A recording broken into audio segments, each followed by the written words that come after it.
नमस्कार जय जगन्नाथ आमर ये नुआ एपिसोड को आपन को स्वागत करुच्ची। आज आम चिंता करूँ जे दुईटी रविवार रे दुईटी वीडियो पड़ता बहुत भल पाइबा देते आउ ये वीडियोटा आम उपस्थापन करूँ पठुणी मठ जाजपुर डिस्ट्रिक्ट अच्छी आपण मैंने पठुणी मठर को देवादेवी अच्छा कौन सब सेठिकार परिवेश आपणकर से वीडियो माध्यम आपन को आम जणिया लगी चेष्टा करूँ। आस फ्रेंड्स आज पठुणी मठर वीडियो आपण मानक उपस्थापन करूँ। जय जगन्नाथ।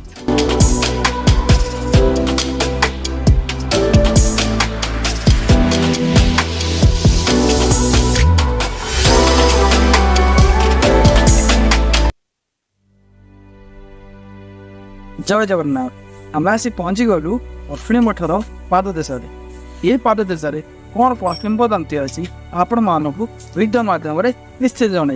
आसु फ्रेंड्स पठुणी मठर को देवादेवी अच्छा तार किंवदंती कौन आम वीडियो माध्यम आपण को जनवा लगी चेष्टा करूँ। आसु फ्रेंड्स आम आज पठुणी मठ देखा। प्रथम नंदी महाराज को दर्शन कर आम मंदिर ऊपर भाग को जाइलु।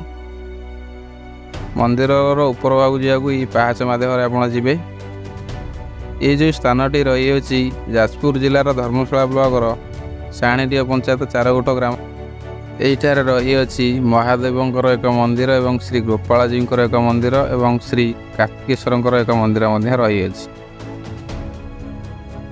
प्रथमे आपड़ मंदिर को प्रवेश करेंगे यार डाण पार्श्व देखिए एक कार्तिकेश्वर मंदिर रही।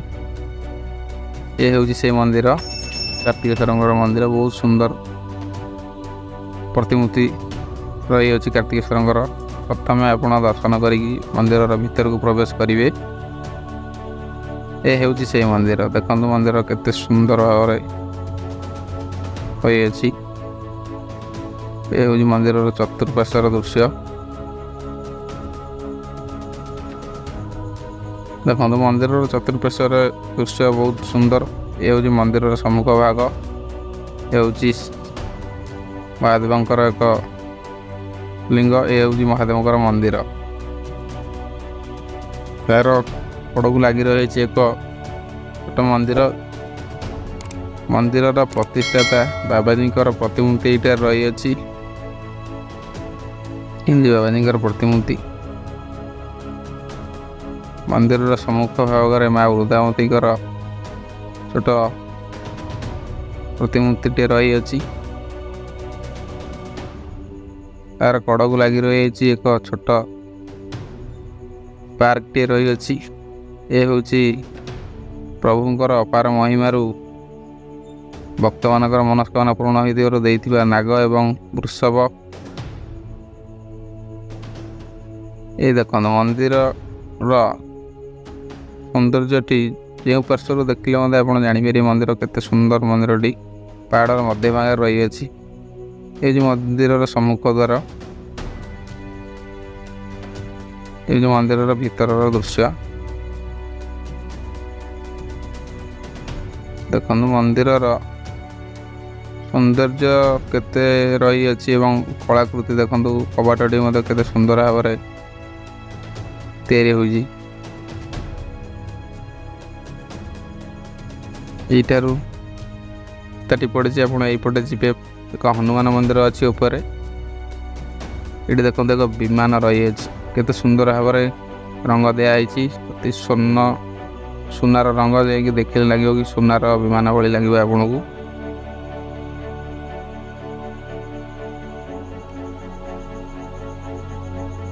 ये हूँ मंदिर चतुर्पार्श्वर दृश्य